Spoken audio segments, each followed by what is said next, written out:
श्रीमद्भागवतं शास्त्रम् अलोकिनेन वार्षितम्।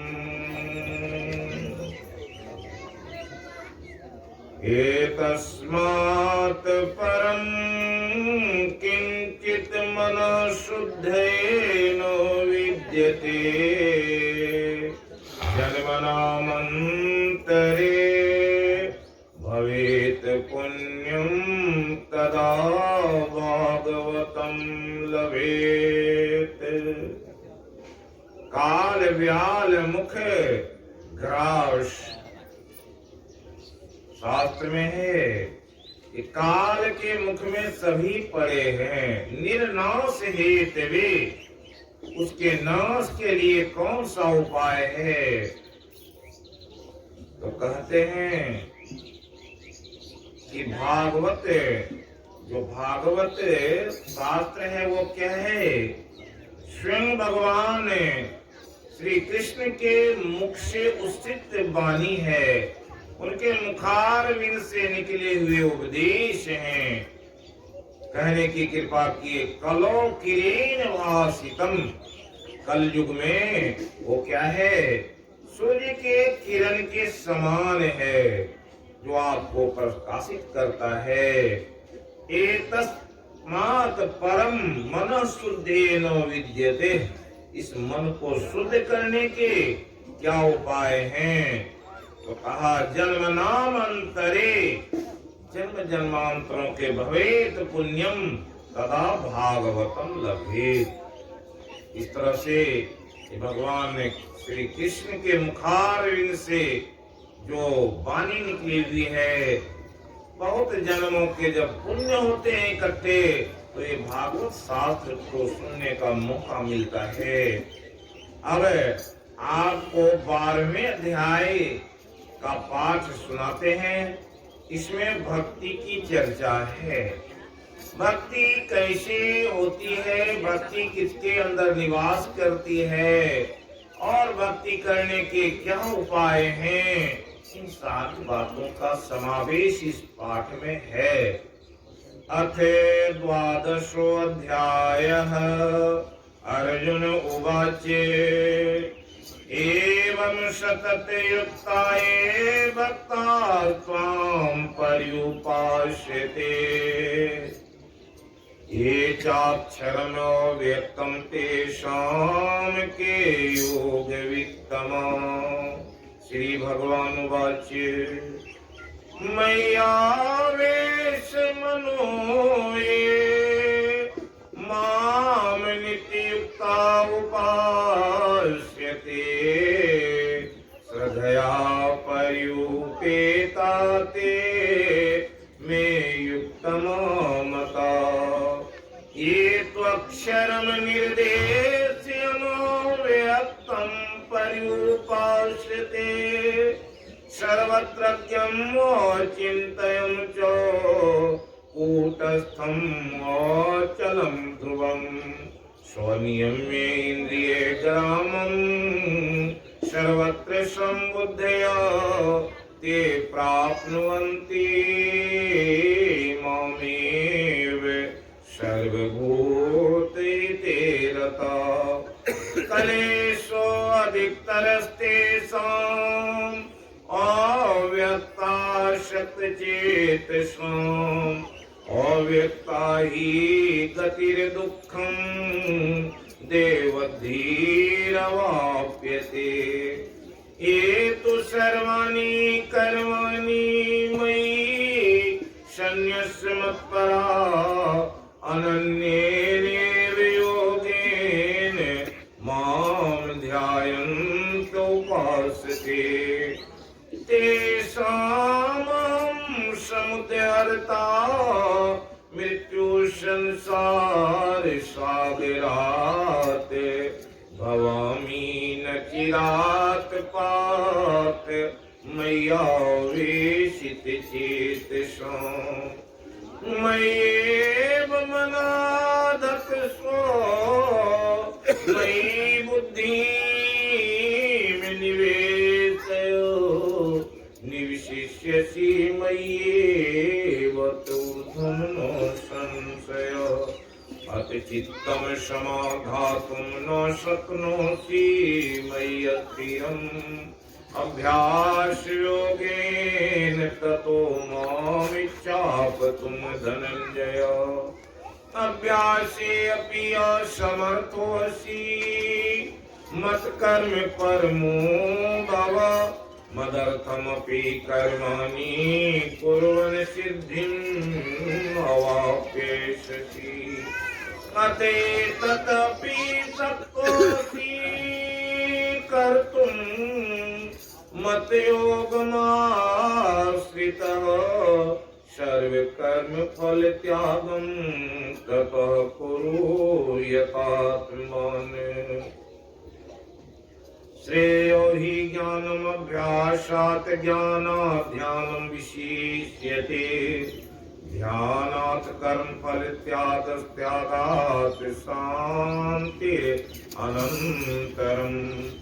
अद्वेष्टा सर्वभूतानां मैत्रियः करुणेव च निर्ममो निरङ्कारः समदुःखसुखक्षमी सन्तुष्टः सत्तम योगी यतात्मा दृढनिश्चयः मयार्पितमनो बुद्धिर्यो मद्भक्तः स च मे प्रियः यस्मात् न द्विजते लोको लोकानुद्विजते च यः हर्षामर्षभयो द्वैतैर्मुक्तो यः स च मे प्रियः अनपेक्ष शुचिर्दक्षोदासीनो गत्यव्यथः सर्वारम्भ परित्यागी यो मद्भक्तः स च मे प्रियः यो नैरेष्यति न द्वेष्टि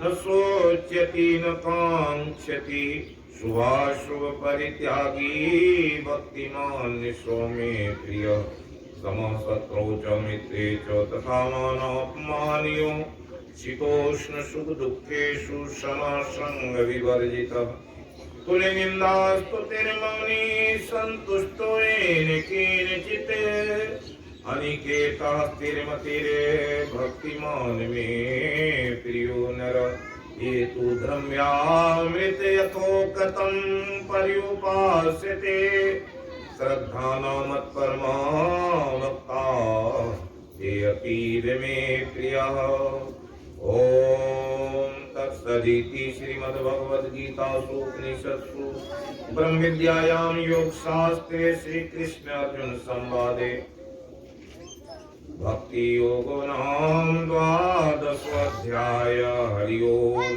तत्सत् हरि ओम तत्सत् हरि ओम तत्सत् श्री कृष्ण गोविंद हरे मुरारी हे नाथ नारायण वासुदेव श्री कृष्ण गोविंद हरे मुरारी हे नाथ नारायण वासुदेव श्री कृष्ण गोविंद हरे मुरारी हे नाथ नारायण वासुदेव।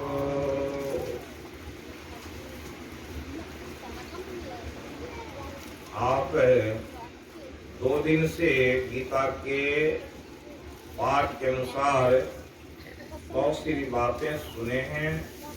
आज भी गीता के 12वें अध्याय का पाठ इसलिए किया गया, इसमें भक्ति की चर्चा है। भक्ति कहते हैं गुरु महाराज संत मत के सिद्धांत में कहने की कृपा किए कि मायावद जीव आवागमन के चक्र में पड़ा रहता है। अस्तित्व शून्य। और जब आदमी इधर से उधर करने लगता है तो जो बोलने वाले का ये रहता है वो बिगड़ जाता है। आप भी बैठ करके देखिए, बोल करके आगे में बैठिए तो शांति से बैठिए। क्या है? संत मत का सिद्धांत याद है सभी को। लेकिन अगर कहेंगे कि संत मत का तीसरा सिद्धांत क्या है, तो हम समझते हैं कि सभी लोग नहीं बोल पाएंगे। क्यों नहीं बोल पाएंगे? कल भी हम कहे थे कि लोग सभी जानते हैं सब, लेकिन कैसा जानते हैं? कि शिकारी आएगा, जाल बिछाएगा, फंसना नहीं।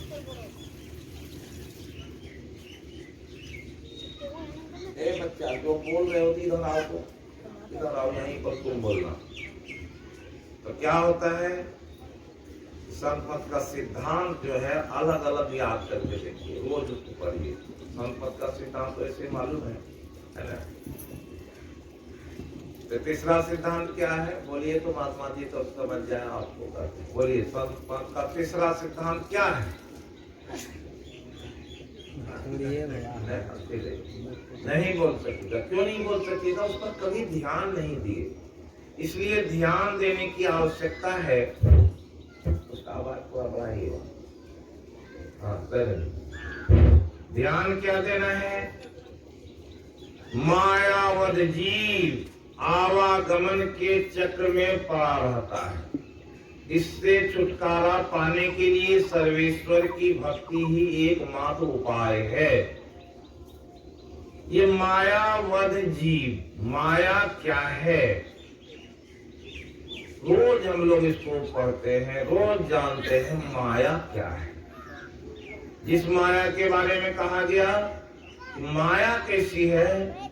मम माया दुरत्तया।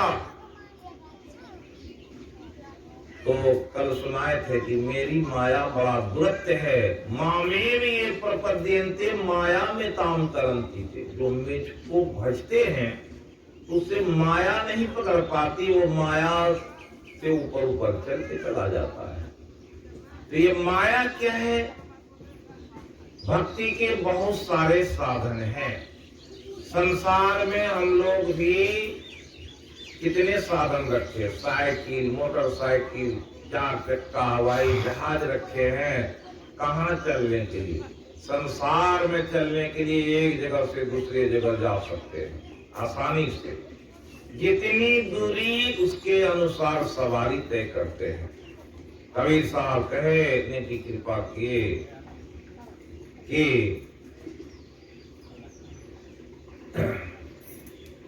लंबा मार्ग दूरी घरे, विकट पथ बहुमार, कहो साधो क्यों पाइए, दुर्लभ हरि दीदारे।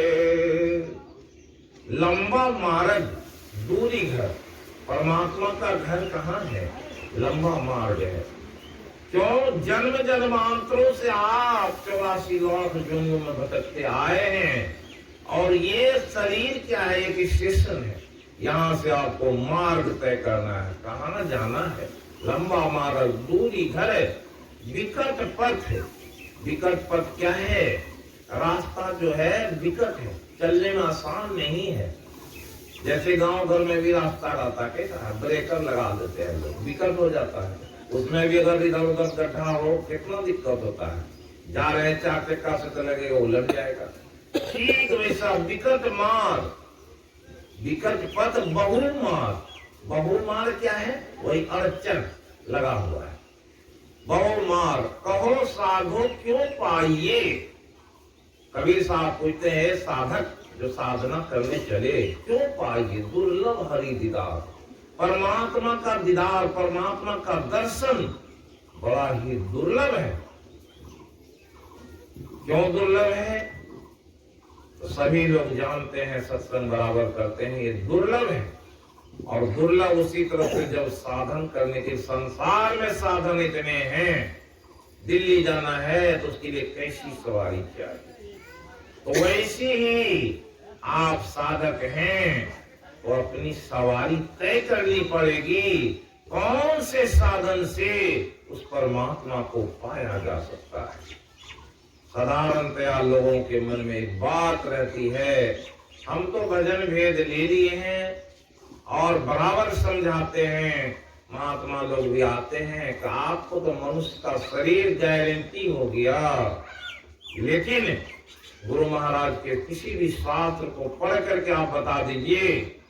महर्षि में ही परमहंस महाराज की वाणी में कहीं नहीं लिखा हुआ है कि आपका मानव शरीर का गारंटी हो गया। सत्संग योग में लिख दिए। क्यों लिखे? इसलिए लिखे इस सत्संग योग ही मेरा प्रतिनिधित्व करेगा। सिर्फ उसके लिए, विद्वानों के लिए। वो विद्वान जो पढ़ेंगे, जानेंगे कि भक्ति अगर नहीं करेंगे तो क्या स्थिति होगी। शरीर मिलेगा, लेकिन कौन सा शरीर? कल भी बता दिए कि चेदस्कद बोधुम प्राक शरीर विसरस सर्गेषु लोकेषु शरीर त्वाय कल्पते। गुरु महाराज ये 6ठा या 7वां श्लोक है प्रथम पृष्ठ में ही। क्या है ये बात? कहे ये चेद वेदित सत्यम अस्ति न विनष्टि भूतेषु भूतेषु विचित्र धीरा प्रेतस्मात् लोकात् अमृता भवन्ति। ये वेद क्या है? 5वां श्लोक है। क्यों लिखे? पहले सत्संग योग को पढ़ने पर ही गुरु महाराज सावधान कर दिए। जैसे राम एक मानस में क्या कहा? नवधा भक्ति कहो तो पाही, सावधान सुनो धरु मन माही। मन में सावधान होकर के इसे सुनो तो क्या होगा? लाभ मिलेगा। तो ये लाभ कब मिलता है? जब व्यक्ति अपने साधनात्मक प्रवृत्ति को अपने में लगावे। कैसे कैसे विकट पंथ है, कैसा मार है ये मायावध जीव। ये माया, रोज बोलते हैं हम लोग माया के बारे में। माया के बारे में आया। प्रत्यक्ष माया क्या है? प्रत्यक्ष माया है धन, दूसरी माया है स्त्री। स्त्री के लिए पुरुष, तब धन, स्त्री, उसके बाद धाम कहते हैं इस घर को। तब कौन है? कुटुंब। तब उसके बाद जो गुरु महाराज स्वयं भजन में कहे कि जाग जाग मन मेरे, अंतकाल संगी न होगा, संग न चल को तेरे। यह धन धाम कुटुंब कबीला सब स्वार्थ के चेरे, अपने अपने सुख के साथी हेर न को सुख तेरे। प्रत्यक्ष माया धन क्या है? तो आप अगर विचार करके देखेंगे तो जितना धन पकड़ा हुआ है उससे बेसी कोई भी आपको संसार में पकड़ करके नहीं रखा। धन से ही सारे धन साधन है, जिसको रामचरितमानस में भी कहा, सुनी समझई जन मुदित मन, मज्जई अति अनुराग, लहहि चार फल, अछत तनु साधु समाज परियाग। मतलब ये जो साधुओं का समाज है, संतों का समाज है, या सदग्रंथों को पढ़ेंगे तो 4 फल मिलेगा। कौन सा फल? जो अज्ञानी है उन्होंने भावार्थ किया, पहले क्या मिलेगा? तो वहां लिखा कि पहले धन मिलेगा। लेकिन जो ज्ञानी है, संत है, उसका भावार्थ किए कि सत्संग सुनने से धन पहले मिलेगा कि धर्म मिलेगा। विचार करके देखिए। तो पहले धर्म। अभी आप सुन रहे हैं तो धन दिया जाएगा। मास्टर साहब किसी को धन दे रहे हैं? नहीं दे रहे हैं। ये ज्ञान यज्ञ है, यहाँ तो ज्ञान ही मिलेगा। तो कौन सा ज्ञान है? इस धर्म अध्यात्म ज्ञान का ये पाठशाला चल रहा है, उसमें अध्यात्म मिलेगा। ये अध्यात्म ज्ञान ही धर्म है। और वो धर्म जब मिलता है तब क्या होता है? तो आप जो भी अर्थ होगा आपका धर्म के अनुकूल हो जाएगा। क्यों? जैसे धर्म के अनुकूल हुआ तो इच्छा भी धर्मानुकूल होगा। काम और तब मोक्ष, ये चारों बड़ा ही सुंदर ढंग से कर्मबद्ध सजाया हुआ है शास्त्रों में। धर्म, अर्थ, काम और मोक्ष, ये हमेशा जीवन में सजा कर रखिए। धर्म अगर रहेगा तो क्या हुआ, कहीं भी आपसे कोई गलत काम नहीं होगा। और अपनी इच्छा अगर बढ़ भी गई तो धर्म क्या करेगा, धर्म रोकेगा आपको, नहीं ऐसा नहीं करना है। फिर क्या है, जो धन है, अगर है, एक व्यक्ति हमारे पास में था, उसे जब कोई दिन में 250 रुपया हो जाए तो वो सोचे कि 5 मूर्ति का ध्यान करा दे। गरीब आदमी था, पूछते, बोलता कि अपने यहाँ ध्यान रखे 5 मूर्ति का। अरे भाई 5 मूर्ति का ध्यान रखे, 250 का हो गया था ना, इसलिए सोचे कि 5 मूर्ति का ध्यान करा दे। पैसा तो हुआ, लेकिन कामना क्या जगी, 250 रुपये में अगर 5 मूर्ति का ध्यान करा देंगे, सत्संग हो जाएगा, कल्याण का काम हो जाएगा। इसलिए सुनी समझई जन मधुतमन, मज्जई अति अनुराग, लहई 4 फल, ये चारों फल सत्संग से मिलेगा। कल भी कहे थे, भक्ति ज्ञान विरागापतो विवेको वर्धते महाने, माया मोह निरासश्चो वैष्णवे क्रियते कथम। भागवत का ये चौथा श्लोक है, जिसमें कहा गया भक्ति, ज्ञान, वैराग और विवेक को बढ़ाने के लिए वैष्णव जन कौन से कर्म करते हैं। माया मोह निरासश्च, माया से और मोह से क्या हो जाए, निरासश्च, उससे आप छुटकारा पाने। भक्ति, ज्ञान, विवेक ये बढ़ जाए तो ये कौन सा उपाय है, उसी उपाय को बताने के लिए क्या है, सारे संत कहे, ऋषि वीर बहुधा गीतम छंदो वीर विवेदय पृथक ब्रह्म सूत्र पदैश्चव हेतु मद वीर विनिष्ठिते। ऋषि लोग, संत लोग कितने प्रकार के यत्न किए हैं और आदि काल से। वेदों की रचना, उपनिषदों की रचना हुई, महाभारत की रचना हुई, फिर भी लोग नहीं समझे।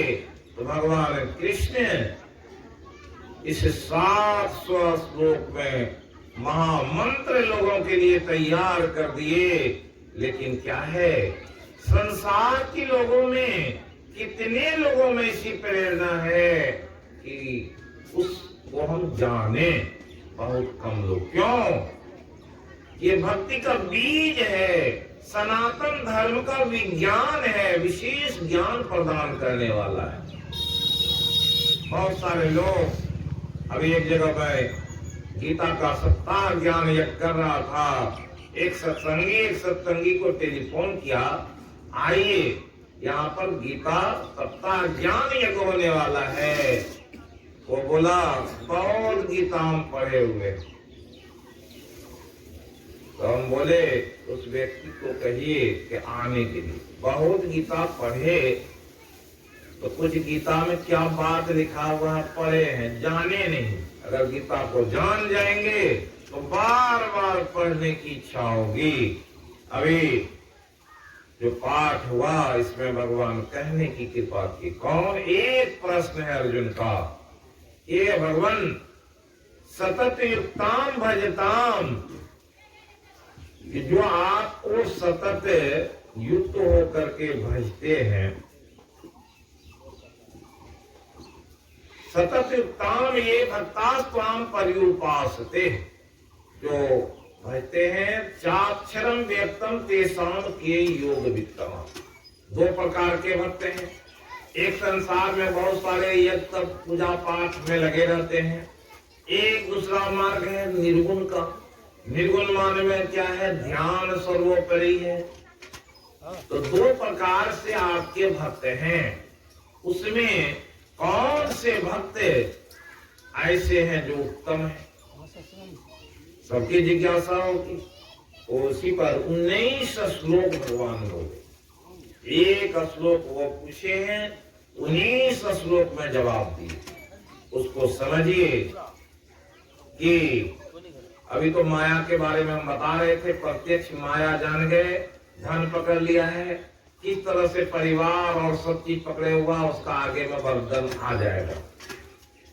यहाँ पर भगवान कहने की कृपा की है, मैया वेश मनोये माम नित्य युक्ता उपासते श्रद्धया पर्युपेता ते युक्तमता। कहने की कृपा किए कि अगर कोई भी व्यक्ति निरंतर क्या है मैया वेश, मुझको अपना आधार बना लिया, अपने मन में धारण कर ले, मनोये मन से, यो माम नित्य युक्ता उपासते, अपने मन में ले लिया और श्रद्धा पूर्वक श्रद्धया पर्युपेताते, और श्रद्धा पूर्वक वो भक्ति करता है, तो क्या होता है, ये उत्तमता, उन्होंने कहा ये सबसे उत्तम है। ये उत्तम कैसे, श्रद्धा कैसे होता है। नामदेव जी का नाम सुने होंगे, नामदेव जी के पिताजी बराबर भगवान कृष्ण को भोग लगाया करते थे, और नामदेव जी के पिता उसके चलते कहीं नहीं जाते। वो बार बार कहते आप कहीं जाइए तो कम से कम हम तब पूजा करेंगे। तो देखा कि ये बच्चा बड़ा जिज्ञासा रखा है, तो बोले अच्छा 2-3 दिन के लिए हम जाने वाले हैं, 2 दिन तुम बढ़िया से पूजा करना। वो चले गए। तो क्या हुआ, गए जिस दिन, तो दूसरे दिन सुबह में भोग लगाना था, कहा देखो भगवान को बढ़िया से नहाना ना धोलाना, फिर उनके वस्त्र बदलना, और बड़े ही पवित्रता के साथ दूध का भोग लगाना है, ठीक है। तो बोले ठीक ऐसा ही करेंगे। भर रात उसके लिए वो नामदेव जी बेचैन थे, कल सुबह होगा कि भगवान को हम करेंगे उनका। जैसे सुबह होने वाला होता है, वे लाते हैं गंगा जल से उनका अभिषेक करते हैं, साफ सफाई करके उनके वस्त्र बदलते, फिर दूध को बढ़िया से पवित्रता के साथ ये कर करके, और उसमें जो भी डालना रहता था, चीनी मिश्री जो डाले, उसके बाद लाए भोग लगाने के लिए। अब भोग लगाने के लिए लगे तो भगवान दूध नहीं ले रहे हैं। अभी सोचा कि रोज पिताजी तो भोग लगाते हैं, भोग लगाने का मतलब जैसे हम लोग भोग लगाते हैं भोजन का, वैसे भगवान लगाएंगे। अब दूध नहीं पी रहे हैं, बड़ी छटपटाहट हुई, क्या कमी रह गई भगवान, बोलिए जो कहिएगा वैसे। बहुत उनको पर्दा लगा दिए, बहुत उन्होंने विनय किए, लेकिन फिर भी कुछ नहीं हुआ, और वे घंटों परेशान रह करके शाम हो गया, फिर भर रात नहीं सोए और उनके चिंता में लगे रहे, कैसे भगवान भोग लगाएंगे कि भोग को पाएंगे। दूसरे दिन फिर वैसी ही व्यवस्था करके बड़ी और निश्चल भाव से पुकारने लगे, ये भगवान आज तो पिताजी आ जाएंगे, अगर भोग नहीं लगा तो वो क्या कहेंगे, इसलिए आप दूध को भोग लगावें। और काफी उन्होंने विनय किए, तरह तरह से समझाए, तरह तरह से युक्ति लगाए, फिर भी नहीं समझे। तो बोले अगर आप नहीं समझे तो अब हम समझाएंगे, कब हम आपके ही चरण में अपने सिर को फोड़ लेंगे। और जैसे ही जब वो इसे आतुर होकर के आंख में आंसू अपना सिर पटकने वाला था, भगवान जो दूध का कटोरा था उठा ली, देखे बड़ा खुश हुआ, हाथ जोड़ करके जब देखे कि दूध पी रहे हैं, तो नामदेव जी बोले कि भगवान सारे नहीं पी जाएंगे, थोड़ा सा मेरे लिए भी प्रसाद छोड़ देंगे। और भगवान क्या किए, नामदेव छोटे से बच्चे थे, उसे उठा करके गोद में दे दिए और वो बचा हुआ दूध भी उसे दे दिए। अब क्या होता है, नामदेव जी बड़े खुश हुए और उनके पिताजी जब आए पूछे भोग लगाया, बोले भोग लगाया। तो प्रसाद मेरे लिए, बोला सब तो भगवान पी गए, थोड़ा सा बचा था तो मुझे पिला दिए। बोले रे मूर्ख, भगवान कहीं दूध पीते हैं? तो भगवान बोले कि ठीक है, कल तुम पिलाओ तो देखें। दूसरे दिन फिर वैसी तैयारी हुई और दूध ला के रखा गया। भगवान तो टस हिल नहीं रहे। फिर उन्होंने प्रयत्न किया और भगवान से बोले क्या आप झूठे हैं, कल तो पिए थे आज नहीं पिएंगे? तो पिताजी कहेंगे झूठ बोल, इसलिए मेरी लाज रखिए, आज पी लीजिए। और भगवान कटोरा उठा के पीने लगे और उनके पिताजी छिप करके देख रहे थे। आए, देखे तो धन्य हो गए। कहे इसी तरह से जब परमात्मा के प्रति, गुरु के प्रति गुरु महाराज अपनी जीवनी क्यों लिखे, दिखाए कि भक्ति कैसे होती है। जब विरह की वो वेदना, जब वो वैराग का वो भाव आता है, तब क्या होता है, मन मम गुण गावत पुलक शरीरा, गद गद बहे नयन वह नीरा।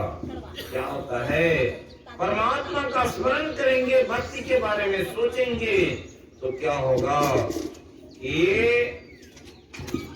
आंख से वो जो जल है निकल पड़ता है, वो प्रेमाश्रु है। वैसे जिनके अंदर में आंसुएं बहती है तो उनके स्वतः निर्मल हो जाते। उसके निर्मल करने के लिए कोई उपाय नहीं करना पड़ता, वह स्थिति है। कल बताए थे वो महात्मा जब वृंदावन गया तो क्या कहा, उस स्थिति से कहा अरे मैं तो अभागा हूँ, जा रहा था, तुम क्यों चला गया था? तुम तो रहो वृंदावन में, प्रभु के नगर में रहो। ऐसे भाव जब उत्पन्न हो जाते हैं, भाव से भक्ति होती है। इसलिए कहने की कृपा की कि जब ऐसी अवस्था होती है वही उत्तम भक्ति का स्रोत है। और कहते हैं ये त्वक्षरमो निर्देश्यमो व्यक्तम पर्युपास्यते सर्वत्रज्ञमो चिन्तयं च कूटस्थमो चलम ध्रुवम। जो मुझे अविनाशी और निर्देश और इंद्रियों में अगोचर है, सर्वत्र विद्वान है, जो ध्यान में भी न आए, जो माया प्रपंच का आधार है, स्वरूप व्यवहार रहित है। और क्या है, परमात्मा का स्वरूप निर्गुण कैसा है, आप संत मत के सिद्धांत में भी जाने हैं। वो परम तत्व आदि अंत रहित असीम अजन्मा अगोचर सर्वव्यापकता के भी परे हैं। उसे आप अपने अंदर में धारण करना चाहते तो क्या करना पड़ेगा, स्वनियम इंद्रिय ग्रामम सर्वत्र समुद्धय। जब नियम से अपने इंद्रियों को आप बस में करेंगे और समुद्धय, संसार के सारे जीव के प्रति जिसकी बुद्धि स्थिर हो जाती है, आत्मा का ज्ञान हो जाता है, सर्वत्र परमात्मा ही फैले हुए हैं। जब ऐसा किसी में सगुण रूप का ज्ञान होता है तब न निर्गुण को जानेंगे। गुरु महाराज कहे कि बगैर सगुण जाने निर्गुण को जानना बड़ा मुश्किल है। पहले सगुण को तुम जानो, पहले सगुण भक्ति। कोई विद्यार्थी पढ़ने के लिए जाता तो पहले निचले क्लास में पढ़ा है, पहले क ख सीखा, शब्द का ज्ञान हुआ तो उससे आगे पढ़ने लगा, तो फिर वो बड़े बड़े कॉलेज और यूनिवर्सिटी में पढ़कर विद्वान हो गया। क्या एक बार कोई विद्वान हो सकता है, ध्यान में मन लग सकता है, लेकिन कब मन लगेगा?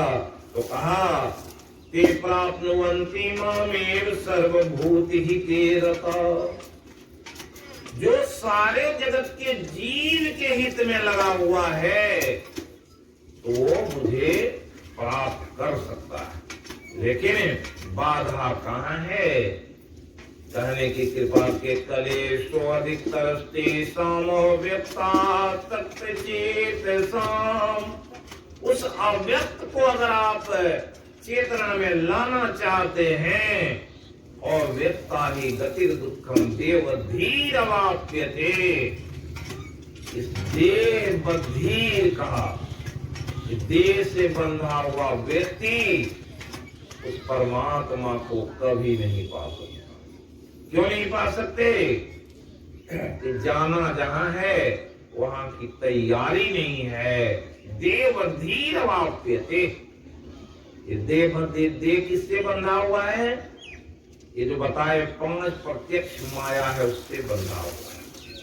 आप धन से बंधे हुए हैं, आप परिवार से बंधे हुए हैं, आप तरह तरह के संसार में इतने बंधन से जकड़े हुए हैं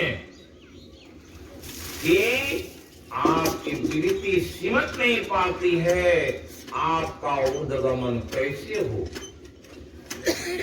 गुरु महाराज उस भजन में लिख दिए, प्रभु तो है कैसे देखन पाऊं, तन इंद्रिन संग माया देखूं, मायातीत धरूं तुम लाऊं। गुरु महाराज सरल भाषा में कितने सुंदर ढंग से उल्लेख कर दिए इसी बात का। प्रभु तो है कैसे देखन पाऊं, तन इंद्रिय सन माया देखूं। ये तन कहाँ फंसा हुआ है? 5 ज्ञान इंद्रियों में। वो 5 ज्ञान इंद्रिय कहाँ फंसा हुआ है? वो माया में। मेधा मन इंद्रिय गहे माया, मैं न इन तजी आगे धाऊं। उसको छोड़ेंगे तब तो आगे बढ़ेंगे। ये मन तो बड़ा चंचल है, बड़ा ही तेजस्वी है, लेकिन क्या है? इन तजी, किनको तज कर? आप इस 5 माया को तजेंगे तो तजने के लिए गुरु महाराज कहते हैं कि नहीं, तजो नहीं। सिर्फ क्या है, जब धर्म आ जाएगा तो सारी बुद्धि आपके पास में आ जाएगी। इसलिए कहने के लिए कहे, असक्त रहो जगमाही, दमन करो इंद्रिय दुखदाई। 5 जो इंद्रिया, आंख नाक कान जीवा, ये 5 इंद्रिय कैसी है? गीता में भी कल बताए थे, ममेवं सो जीव लोक जीव भूत सनातन, मना इंद्रियानी प्रकृति स्थानी कर सती। मन सहित ये 5 इंद्रिय प्रकृति के तरफ इसका आकर्षण है, और उधर वो पकड़ा हुआ है। इसको गुरु महाराज वेदवाणी में इसको लिए, इसका संकलन किए हैं। प्रांति खानी व्यतिरिक्तः स्वयंभू तस्मात् परांग पश्यति नो अंतरात्मना।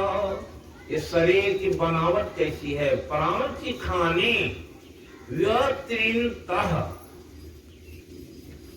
ये शरीर की बनावट ऐसी है, आंख जो है बाहर देखने के लिए बनाया गया है। प्रांग पश्यन्ति नो अंतरात्मना, ये बाहर देखने के लिए है, और ये अंतर में ये जाता नहीं है। जाता कौन है? कस्य धीरा, कोई धीर पुरुष होते हैं। प्रत्यगात्मानम एच्छेदा, क्या है? कोई धीर पुरुष ही अपनी आत्मा को अपने अंदर में धारण करने की शक्ति रखता है। एच्छेदा, क्या इच्छा करता है? आवृत चक्षु अमृतम इच्छन। ये चक्षु जो आवृत है, कौन सा चक्षु? एक तीसरा आंख यहाँ है, वो कहाँ है? आवृत है, ढका हुआ है। वो आंख खुलेगा तब तो अमृतम इच्छन, अमृतम कहते हैं परमात्मा। इस आवृत चक्षु को जो खोलेगा वो परमात्मा को देख पाएगा। इसलिए अर्जुन को समझाए 11वें अध्याय में भगवान कहे, जब अर्जुन की इच्छा हुई, हे भगवान यदि तत्सत्यम मया दर्शुमिति प्रभो योगेश्वर ततो में तुम दर्शयात्मानम अव्यय, मैं आपके उस अव्यय सनातन रूप को देखना चाहता हूँ, अगर दिखाने लायक है तो दिखाइए। तो भगवान कहे, न तुम माम सत्य से द्रष्टुम अनेन स्वचक्षुषा, तुम अपनी जो आंख है उससे मुझे नहीं दे सकते। दिव्यम ददामी ते चक्षु पश्चिमे योगमेश्वरम, जो हमारा यौगिक रूप है, ऐश्वर्य का रूप है, वो दिव्य दृष्टि से दिखाई पड़ेगा, इस दृष्टि से नहीं। इसलिए मैं वो आंख प्रदान करता हूँ, तब तुम देख पाओ। तब जो आंख प्रदान कर दिया तो देखने लगे, वो चक्षु चाहिए। गुरु महाराज लिखे इसको भी, राम नाम अमर नाम बजो भाई सुई, सुई सत धुने सब घट घट हुई, परान पश्यंती मधमान वैखिरी, अनहत अनाहत। ये क्या है? परा पश्यंती मधमा वैखिरी, 4 प्रकार के नाम। और वो नाम कैसा है? सब घट में वो धुन बज रहा है। कौन सा धुन बज रहा है? वही तो कल बताए थे कि वो ओम की ध्वनि हर घट में हो रही है। वो ध्वनि को कब सुनेंगे, उसके लिए तो सिमटना पड़ेगा। जब कोई सिमटे गए, तो अर्जुन का प्रश्न आया था भगवान से 6ठे अध्याय में कि कैसे आपको देख सकें? चंचलम ही मना कृष्ण परमाति बलवद्रम तस्याम निग्रम मन्ये वायुरी सुदुष्करम।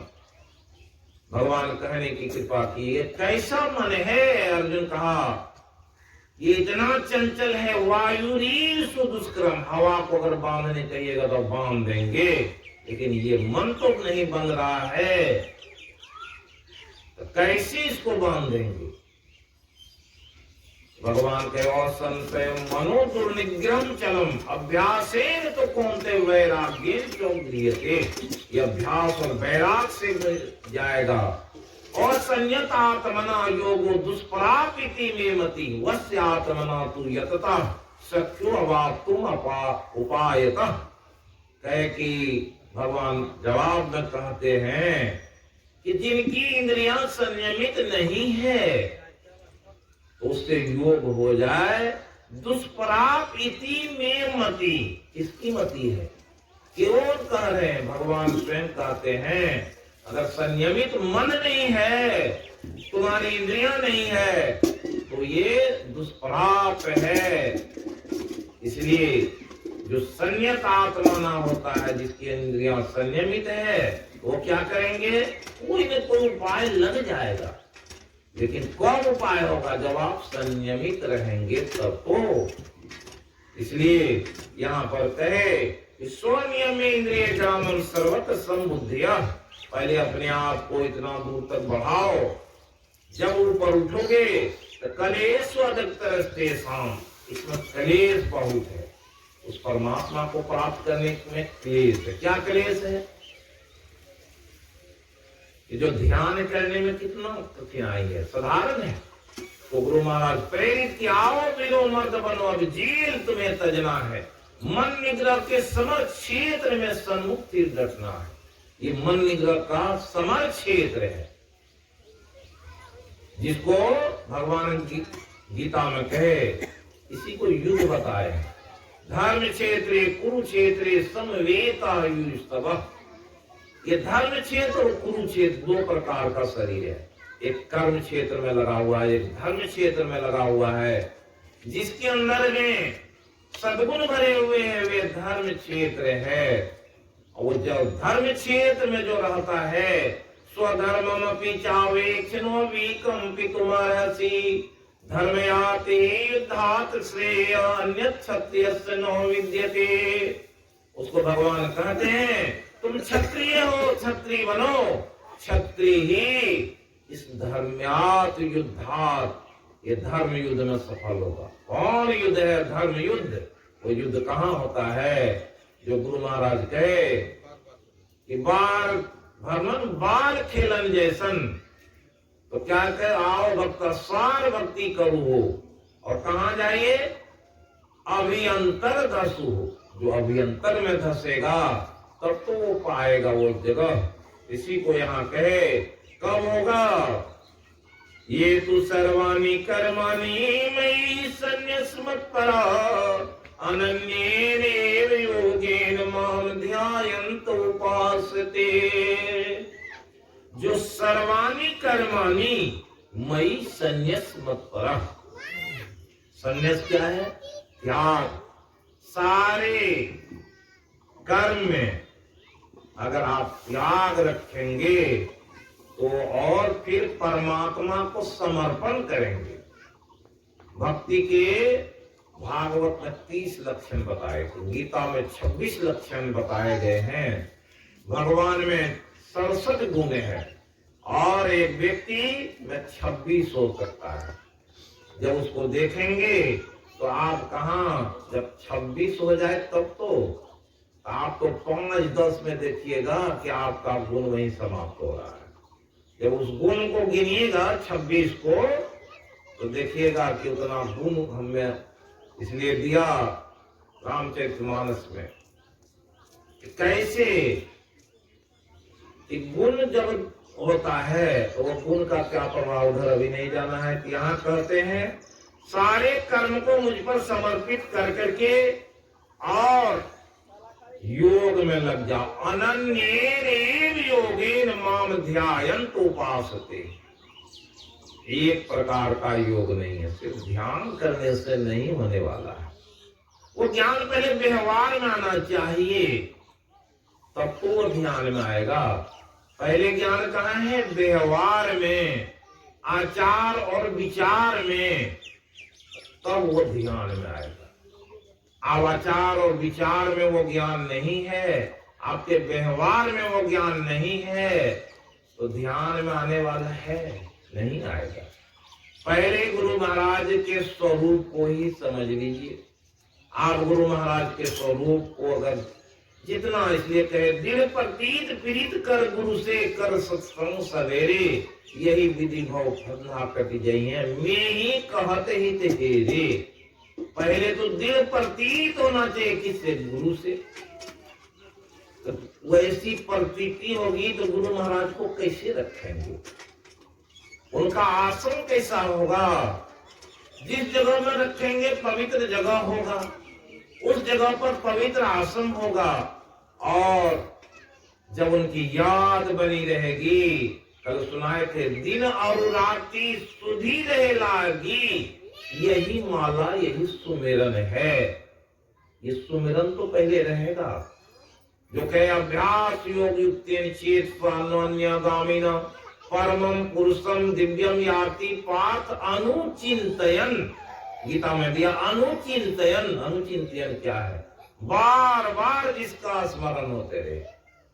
जाई न चाहिए कबहु कछु तुम सन सहज सने, तिनके मन मंदिर बसहूं राउर निज गेह।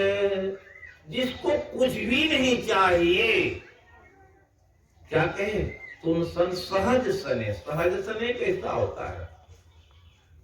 जब भी स्मरण में आवे तो पहले गुरु की मूर्ति आ जाए, तब तो सहज सने हुआ।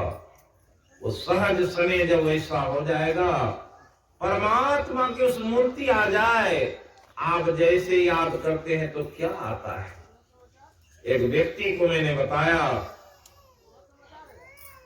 इस सहज सने कैसा होता है। घर में कहीं धनमाल रखा हुआ हो, सोना एक झोले में रख दीजिए एक तरफ गुरु महाराज का फोटो। जब नींद टूटेगा तो किधर देखिएगा? पहले उस झोला को देखिएगा कि है कि नहीं है, तब गुरु महाराज की तरफ। ऐसी प्रीति जब हो जाए संसार से, इसलिए कहा सुरत चला प्रभु मिलन को विषयों से मुख को मोड़ी कर। इस तरह से समर्पण की भाव होंगे तो कहा राउर निज गे, उसका मन क्या होगा? गे मतलब घर। परमात्मा को कहे कि आपका वो घर हो जाएगा। तो घर कब होगा? जब वो घर खाली तो रहेगा तब तो। जिस घर में परमात्मा को बिठाना चाहते हैं उसमें तो धन है, उसमें पत्नी है, उसमें बच्चे हैं, उसमें सारे परिवार के अलावे कितनी चीज है। आशा पास सतेर बद्धा काम क्रोध परायणा इहंते काम भोगार्थम अन्यायनाथ संचया। बहुत प्रकार के आशाओं से बंधा हुआ जीव किस तरह से माया के फेरे में पड़ा रहता है। अन्याय पूर्वक भी धन कमा करके आलीशान बिल्डिंग और जमीन खरीद करके सुखी होना चाहता है। क्या सुखी है? इसलिए कहा सुखी कौन? संत सुखी जिन मन जीती हो। संत भी वही सुखी है जिन्होंने मन को जीता है। अगर मन नहीं जीते तो फिर सब जगह हारे हुए हैं। उसी बात को यहाँ कहने की कृपा किए भगवान। गुरु महाराज प्रथम श्लोक में लिखे युंजाना प्रथमम मनस्तत्वाय सविता धीयम। क्या हुआ? पहले मन तत्व को जानो। तुम्हारा मन कहाँ है? युंजाना जानो। तब सविता धीयम। सविता क्या है? परमात्मा का जो प्रकाश रूप है वही रूप मालूम है आपको, जिसे दृष्टि योग की क्रिया से करके जानेंगे। तो उस रूप को धारण करने की शक्ति जब मन में आएगी तब तो मन रुकेगा। युंजाना मनस्तत्वाय सविता धियम अग्नि ज्योतिर्नित्या पृथ्वी अध्या भरत। इस स्वरूप को भी लगा रहे थे, खाना लगा था। उसके बगल में एक डंटा लगाए, वो क्या है? पृथ्वी पर अध्या भरत हो गया, एक सहारा से खड़ा हो गया। आपका मन क्या है? किसके सहारे खड़ा है? वो तो अभी ये शरीर और संसार के सहारे है। तो क्या दौड़ लगा रहा है? दौड़ लगा रहा है। किस तरह से दौड़ लगा? एक संत एक राज घराने में गए और समझा रहे थे कि नाम जपोगे तो फिर क्या हुआ? वन से मुक्ति मिल जाएगी। एक सुगा वहां था। सुगा ने कहा, रे पंडित झूठा, तुम क्या कर रहे हो? मैं तो ये राम नाम बोलता हूँ तो पिंजरे में पड़ा हुआ हूँ, अब तुम कहते हो मुक्त हो जाओगे। उस पंडित को ये बात की बड़ी गलानी हुई। वो अपने गुरु के पास में गया। गुरु जी आए, उस सुगा से कहा, अरे जो सुगा, राम नाम तो तुम जानते हो, लेकिन राम नाम का जो भेद नहीं जाना। कबीर साहब कहे, काजल धीर से का भय ताकन को ढब नहीं। अरे गुरु महाराज तो आपको काजल पहना दी है, वो काजल तो पहन ली, देखने का ढंग आएगा तो तब तो। मानव जब मालूम है, मानव ध्यान करने आएगा तो कब है? जब भी नहीं मालूम। इसलिए कैसी बात, क्या स्थिति क्या है? सुगा के पास में आए उनके गुरु, कहा कि खूब जोर जोर से राम राम करो और फिर धीरे धीरे करना। धीरे धीरे करते हुए अपने मन को शांत करते हुए और अपने सांस तक को रोक लेना। फिर क्या है? तुम मुक्त हो जाओगे। कैसे मुक्त होगे? पिंजरा से बता देते हैं। खूब जोर जोर से बोलो राम राम, फिर थोड़ा देर के धीरे हो जाना, फिर एक बार राम बोलो, फिर कुछ क्षण के बाद बोलो। और ऐसे बोलते बोलते शांत हो जाना। अपना पैर धड़ एकदम ऐसे कर लेना, अचल हो जाना। तो रानी सोचेगी कि सुगा मर गया, खोल के फेंक देगा तुमको, मुक्त हो जाओगे। अब क्या हुआ, सुगा तुरंत उसी प्रयत्न से प्रयत्न किया, राम राम जोर जोर से बोला, फिर थोड़े देर देर में बोलने लगा। वो देखने लगी सुगा पालने वाली की, तो देख रहे हैं कि लगता है बीमार हो गया है। फिर कभी कभी राम, फिर थोड़ी देर में राम बोला और चुप हो गया, अपना पंख ढीला कर दिया। जैसे ढीला हुआ वो समझ गए वो मर गया। तुरंत अपने सेवक को बोला, इसको निकाल के बाहर फेंको। फेंक दिया। तो सुगा बोला, ठीक, राम राम जपे तो मुक्त हुए। क्या है, राम नाम सत्य है, सबको मालूम है, लेकिन क्या गति होता है, जो कल बताए थे, इच्छा द्वेष समुत्थेन द्वंद्वेन भारत सर्वभूतानि सम्मोह स्वर्गे यान्ति परन्तप। इच्छा और द्वेष ये दोनों इतना बड़ा शत्रु है जिस पर विजय पाना बड़ा मुश्किल है। और ये द्वेष के कारण 84 लाख योनियों में लोगों को भटकना पड़ता है, इच्छा के कारण। और माया में पड़ा जीव से यहाँ कहते हैं सारे कर्म को समर्पण करो। भागवत माया कि पहला जो ये है इसमें दिया है अभय, और सबसे अंतिम लक्षण है समर्पण। भक्ति का सबसे बड़ा लक्षण है समर्पण। जब आप गुरु महाराज के प्रति समर्पित हो जाइए, परमात्मा को समर्पित हो जाइए, तो क्या है, यहाँ दिया तेषाम हम समुद्र हरता मृत्यु संसार सागराते भवामी न चिरात पात मैया वेशित चेत साम। उसके मैं सब ओर से समुद्र हरता, सब प्रकार से उद्धार करने के लिए तैयार हो। मृत्यु संसार सागरात, ये मृत्यु संसार जो सागरात कहा, ये भव सागर कहा, जिसको कल बोले होंगे बैतरणी पार होने की बात कहा। बैतरणी क्या है, ये नदी कौन सी नदी है, यही तो 84 लाख योनियों की नदी है, जिसको मृत्यु संसार कहते हैं। और श्रद्धाना पुरुषा धर्मस्यास परंतप और प्राप्त माम मृत्यु संसार वर्तमनी। गीता में भगवान कहे, जिसको मुझ में श्रद्धा नहीं होती है वही मृत्यु संसार में बार बार आता है। और कहने की कृपा किए, तान हम द्विशतः क्रूरान संसारे सुनराधमं छिपामि अजस्रम सुहान आसुरी योनिषु। आसुरी योनि महापन्ना मुरा जन्मनि जन्मनि माम अपरापेर कौन्ते यतो ततो याति अधमाम गतिम। कहे कि ऐसे लोगों को मैं बार बार जन्म देता हूं, तो पता भी नहीं चलता परमात्मा कौन है।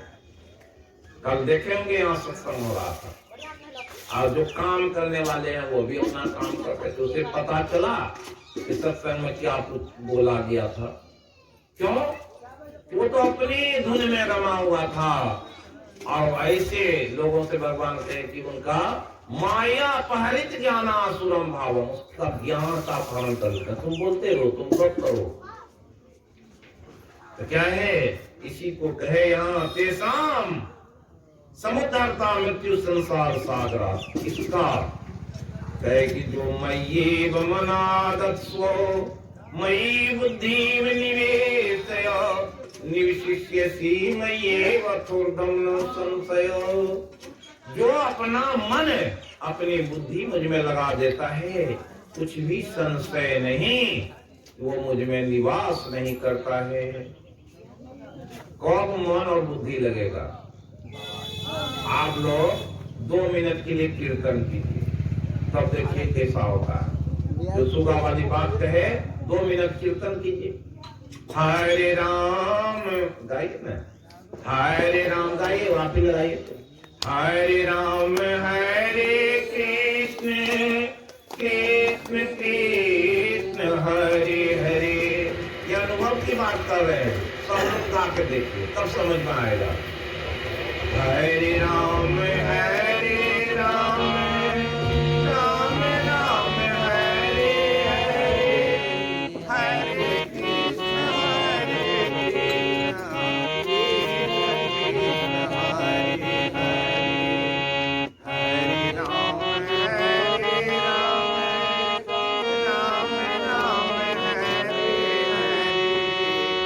जोर से हरे राम राम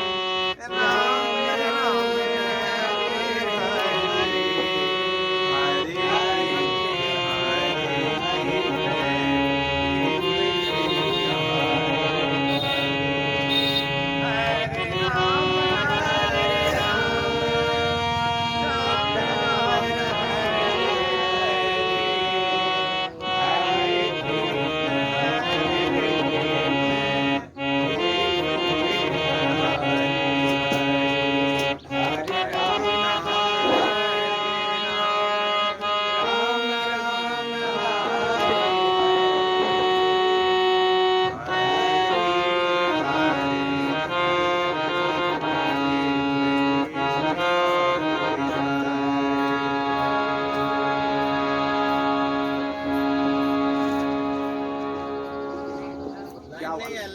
लाइन चल गए। सुनिए, उसको जो एम्पलीफायर वाला उसको बैटरी में लगाइए।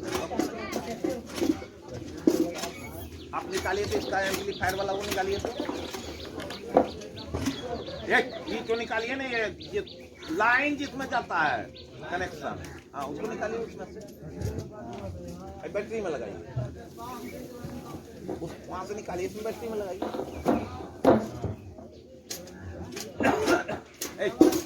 उसमें से निकाले, हमको दिखाइए तो निकालिए ना उसको, हाँ निकालिए ना वो कनेक्शन को, इसमें लगाइए बैटरी में। बैटरी में देखते हैं 3 स्टोन लगाने वाला है, तो उसी में घुसाइए ना बीच वाला, बीच में यहाँ पीछे में बटन टिपिए, पीछे में बटन टिपिए, छोड़ दीजिए। श्री सद्गुरु महाराज की जय। अपना वाला निकालिए। आप जाने कि ये जो अभी कीर्तन किए उतना देर में उसी को सुगा को बताया। जोर जोर से बोलो, जोर जोर से जब बोलेंगे तो फिर क्या होगा कि आपका जो मन है वो, आपकी बुद्धि कहाँ लगी? आप अभी हारमोनियम बजा रहे थे, मन और बुद्धि उसी में लगा। घर पर ख्याल था, कहीं किसी माया किसी दुकान मकान का ख्याल था? नहीं था। आप जहाँ लगे हैं वही मय्ये मनादस्व मयि बुद्धि निवेशय निवसिष्यसि मय्ये वसुर्धम न संशय। वहाँ कुछ भी संशय नहीं है कि आपका ऊर्ध्वगमन नहीं हो रहा है। उसी बात को सुगे के माध्यम से उस संत ने समझा दिया। पहले क्या करो, कोई भी व्यक्ति जब अपनी वाणी से बोलेगा, मंत्र जाप करेगा तो मन उधर फिरेगा। पहले एक अभ्यास बाहरी तौर पर, पहले कौन वाणी? बैठरी। जब बैठरी में आप बोलेंगे तब मध्यमा, तो पांचू भी करना चाहेंगे, धीरे धीरे भी बोलेंगे, चल जाएगा। तब मानस में जाएंगे, तब बैठे रहेंगे तो मन से मंत्रावृत्ति होने लगेगी। लेकिन वैसी स्थिति नहीं हुआ तो नहीं होगा। इसलिए बड़ी आवश्यकता है अपने आप को पहले संयमित होने का। फिर जब जो संयमित होता है उससे, उस ज्ञान से बन जाएंगे, चाहे जहां जाए। कोई बिरला यही विधि नाम जपे। इस विधि से कौन जपेंगे? कोई बिरला ही जानेंगे। मंत्र अमोल नाम 2 अक्षर, बिन रसना रट लागी रहे। ये मंत्र जो है अमोल है, इसका कोई कीमत नहीं है। नाम 2 अक्षर, वो नाम जो आपको गुरु महाराज दिए हैं, बिन रसना रख लागी रहे, ओठ न डोले जीव न बोले, सुरती धरनी दिलवाई रहे। जब सूरत में ये नाम रहेगा और उनका रूप रहेगा तो क्या वो व्यक्ति वह ऊर्ध्वगमन नहीं होगा, वो अपने परा प्रकृति में पहुंचने की शक्ति रखता है, उसी को मुक्ति मिलता है। उसी को भगवान यहाँ पर 12वें अध्याय में बड़े ही सुंदर ढंग से समझाने की कृपा की। क्या कहा, ऐसे लोगों में जब क्या होगा, अद्वेष्टा सर्वभूतानां मैत्रियः करुणैव च निर्ममो निरंकार शम दुख सुख क्षमी, जिसमें अद्वेष्टा किसी से द्वेष नहीं रहेगा, सर्वभूतानां संसार के जितने जीव हैं सबसे आपका द्वेष मिट जाएगा। तो ऐसी स्थिति में आप क्या होंगे, तो अपने आप को जब ध्यान में बैठेंगे तो फिर आत्मा और परमात्मा ही रहेंगे। बताए थे कि साधन जब ऐसी साधना का रूप लेते हैं तो ये आत्मा किधर दौड़ता, परमात्मा की ओर। ऐसी स्थिति कब आएगी, जब सिमटेंगे। सिमटने के लिए उपाय बता रहे हैं, और द्वेष्टा सर्वभूतानां मैत्रियः करुणैव च, सबसे समान भाव, मित्रता का भाव रहे, करुणा आपके अंदर रहे, तो क्या होगा, एक जीव को देख रहे हैं, करुण भाव कैसा होता है। जो महामंडलेश्वर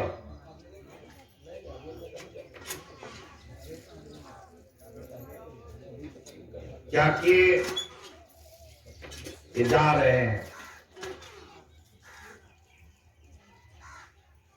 तो देखा, भगवान सोचे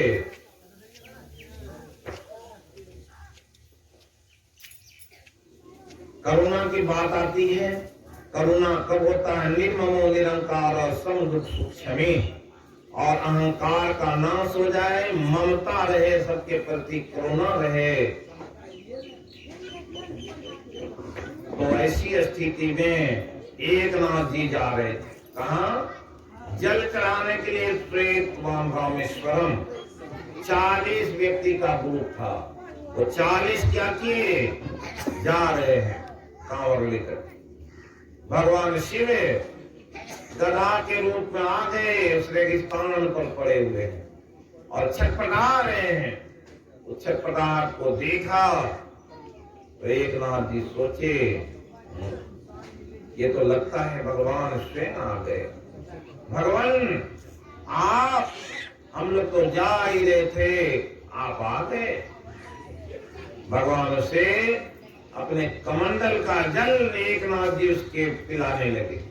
39 आदमी कर रहा था, ये तो पागल हो गया, गधे को जल पिला रहा है। और वो तो भगवान, जिस भगवान का जल लेकर अभिषेक करके चले थे, वो जल उसे समर्पित कर रहे हैं। तो ऐसी स्थिति आई।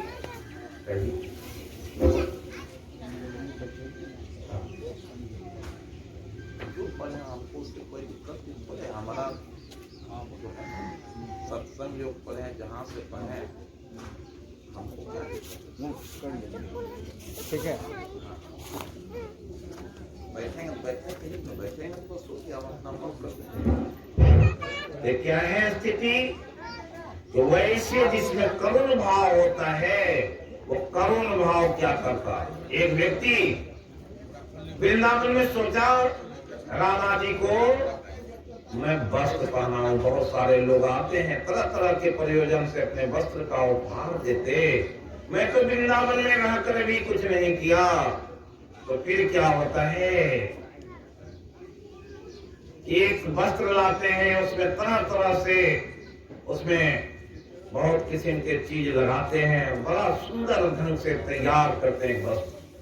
और सोचा कि राधा माँ को जाकर के समर्पित करेंगे। वर्षा में गए होंगे तो उनकी सीढ़ी ऊंची है, उस सीढ़ी पर वो संत जा रहे थे। उधर से राधा जी एक बच्चे का रूप बना करके आई और आकर के बोली कि बाबा कहाँ जा रहे हो? कहा कि ये वस्त्र मैं राधा जी को देना चाहता हूँ। वो बोला ये वस्त्र मुझे दे दो। अरे राधा जी के लिए फिर ले आना। वो बोले नहीं, तुम्हारे लिए दूसरा ले आएंगे, राधा जी को देंगे। और वो बच्ची कौन थी? स्वयं राधा जी थी। चालाकी से वो वस्त्र लिया और चल दी। उसके बड़े अफसोस हुआ, वो छटपटाने लगे, वो महात्मा रोने लगे और वहीं सीढ़ी पर बैठ करके रो गए। कुछ देर के बाद एक व्यक्ति आया, बोला आप क्या कर रहे हैं? आप इस काम को बंद कीजिए, चलिए माँ का दर्शन कर लीजिए, फिर दोबारा एक वस्त्र सिलवा लीजिएगा, फिर समर्पित कर दीजिए, क्या दिक्कत है? बनाए थे बड़ा भाव से, नहीं दे सके फिर बनाइए। जैसे वो जाते हैं वहां और अपने उस स्थिति में पहुंचते हैं, आंख में तो आंसू है, और प्रणाम करके जैसे ऊपर देखे तो देखते हैं वही वस्त्र तो राधा जी के मूर्ति में पहने हुए।